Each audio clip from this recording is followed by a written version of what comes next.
dos técnicos. O que eles querem? E quem tem que querer um perfil de técnico tem que ser o clube, não é elenco. O Flamengo não pode ser refém de elenco. Está insatisfeito, pede para ir embora. Assim, arrume um emprego em outro clube, que pague em dia, que dê condições de disputar títulos e sejam felizes em outro lugar. Mas quem tem Gabigol não fica fora da Libertadores. Gabigol é monstro. E Bruno Henrique também.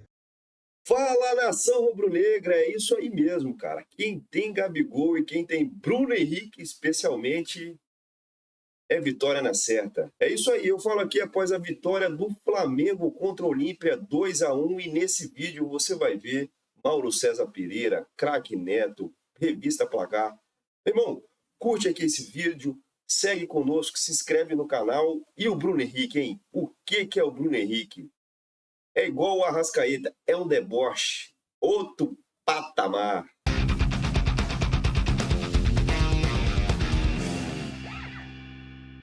O Flamengo também.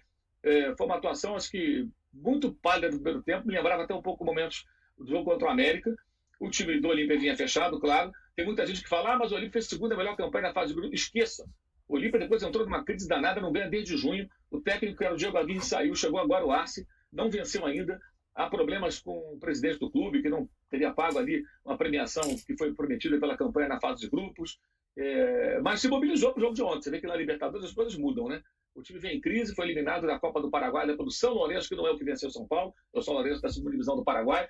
Mas ontem se organizou para jogar como era possível. Muitas faltas, muita pancada. O Arce parece, de fato, que é um técnico discípulo do Scolari, pela maneira como monta sua equipe, retrancada, montou sua equipe, muito fechada, e ofereceu de resistência. Mais ou menos como quer fazer o time do Paraguai. Eu acho que fez um jogo ali dentro das suas possibilidades, até muito satisfatório do ponto de vista do Olímpia.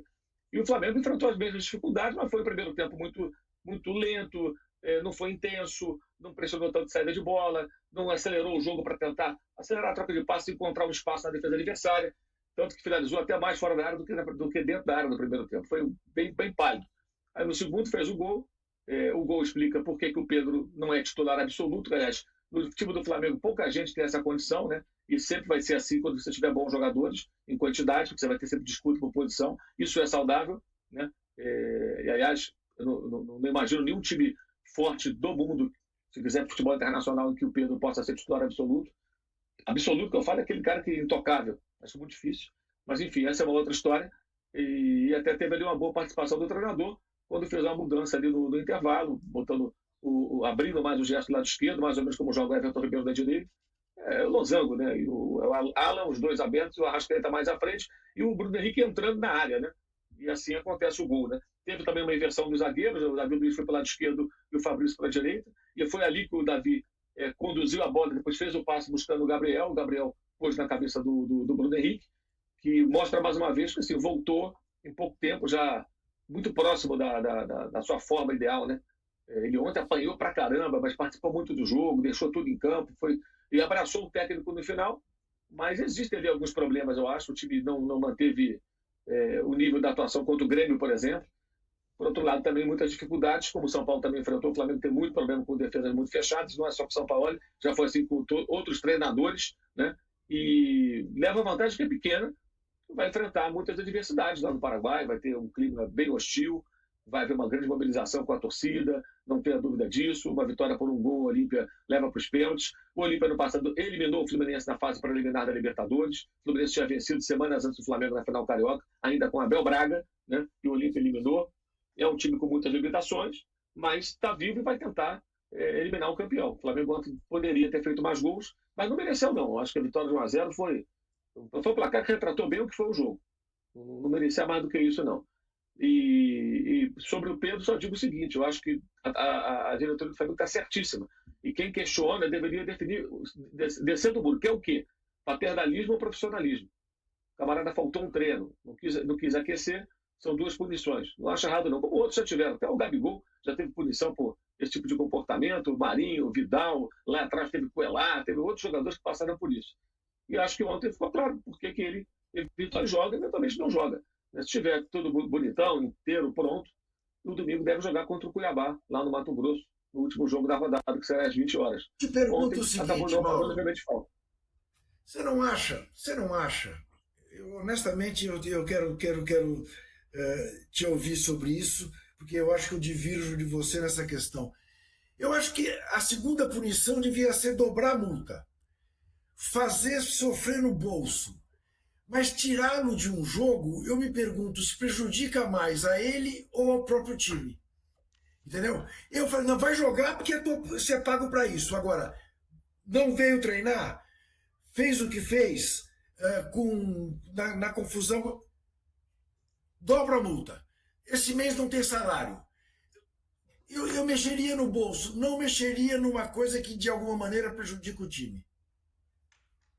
Poderia ser. Eu não conheço ali as questões que envolvem lá o RH, o contrato, o que é possível fazer nesse tipo de caso, né?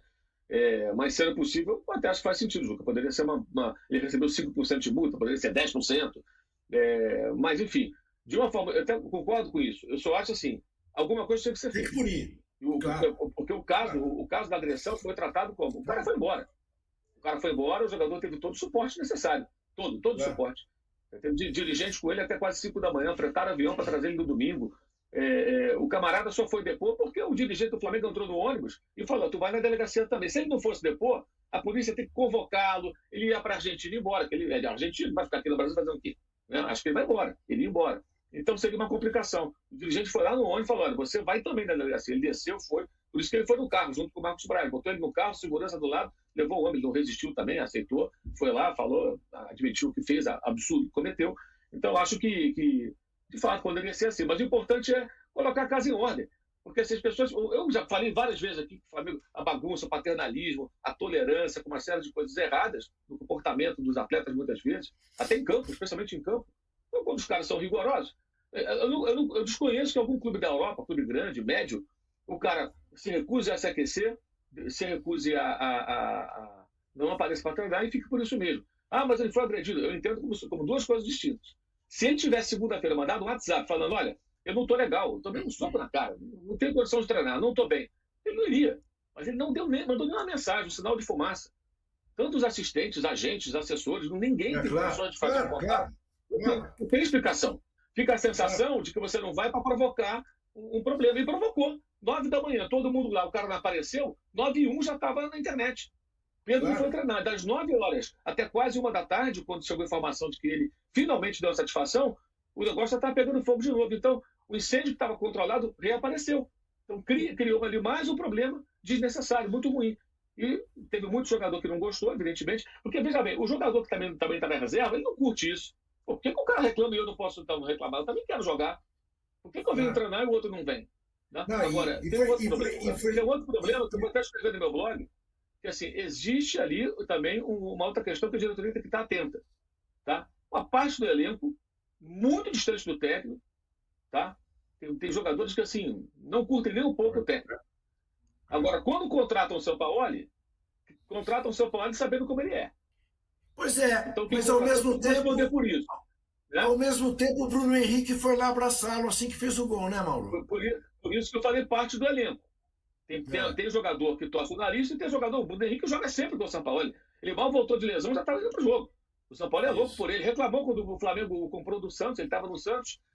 Agora, também esses jogadores eventualmente satisfeitos com o técnico, porque ele é frio, não dá satisfação, mexe do time, não explica por que barrou o jogador, encosta o jogador, Rodrigo Caio, Varela, até o Pablo, que jogou um pouquinho agora, mas também ficaram encostados.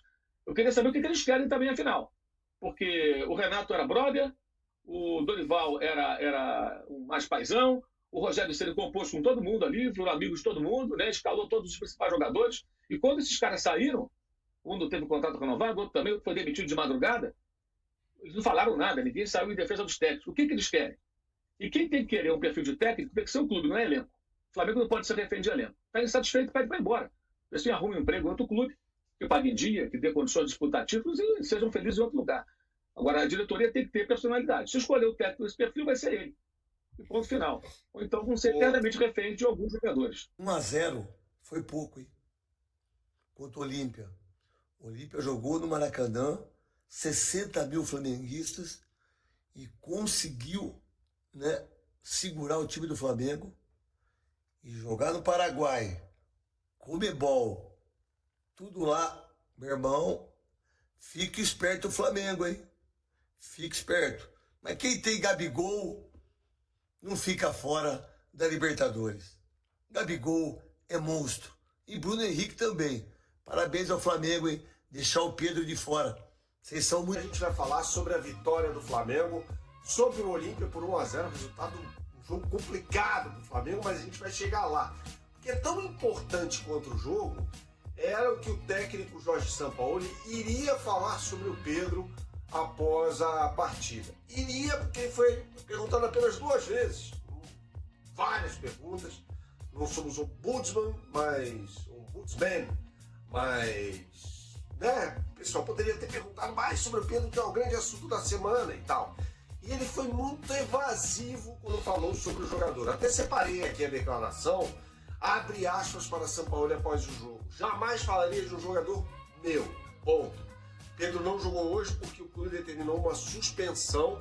Amanhã será parte do grupo e se estiver em condições poderá jogar ou não no domingo, fecha aspas, para o técnico Jorge Sampaoli, que ainda chamou o Pedro de, entre aspas, minha gente, na outra resposta que deu sobre o atacante. Dá para ler de 2 formas. Sampaoli conta com o Pedro no elenco, né? Falou já, escalou, entre aspas, para o treino desta sexta-feira, mas não garantiu que ele jogue. Lembrando que o Gabigol está suspenso do jogo contra o Cuiabá no próximo domingo, tá? Gabigol, aliás, que foi determinante para a vitória do Flamengo sobre o Olímpia por 1-0, ao fazer um cruzamento que resultou no gol de cabeça do Bruno Henrique. Gente, é o seguinte, com o Gabigol e o Bruno Henrique em forma, o Pedro é reserva desse time. E o Pedro tem de entender isso, tá? Só abrindo parênteses aqui para fazer uma analogia em relação a essa história. Tá, pessoal? O Flamengo enfrentou um time muito fechado, teve problemas, teve dificuldades, tomou a bola no travessão no primeiro tempo, mas conseguiu a vitória por 1-0 e era fundamental. Jogou bem? Não, mas venceu o jogo e isso é o que é importante. Esses aqui foram os comentários dos analistas. Cara, o Flamengo ganhou com um placar elástico? Não. Ganhou 1-0. Tá de bom tamanho? Não. Eu queria que fosse 3-0. Eu acreditava que o jogo ia ser um pouco mais simples. Mas o Olímpia se mostrou um time chato. O Arce montou um time retranqueiro. Anulou ali as peças que estavam se sobressaindo, que era o Wesley ali. Ele povoou aquele lado esquerdo da defesa do Olímpia, do lado direito do Flamengo. E marcou o Bruno Henrique e o Arrascaeta. Basicamente, foi isso que ele fez, povoou o meio, travou o time do Flamengo. O Sampaoli, na minha opinião, foi inteligente, já que não estava conseguindo infiltrar, ele jogou o Bruno Henrique para centroavante e abriu o Gerson na ponta esquerda. Com isso, o Flamengo ganhou movimentação aérea, foi onde que saiu o gol. Cara, o Flamengo abriu esse placar, ele vai para cima do Olímpia lá no Paraguai, o Flamengo não vai jogar atrás, e o Olímpia, na minha opinião, vai jogar por uma bola. Ele não vai vir para cima do Flamengo. E é isso aí, rapaziada. Deixa aqui no comentário se você está feliz, fique conosco, segue esse canal aqui, curte, compartilhe, tamo junto e fiquem com Deus!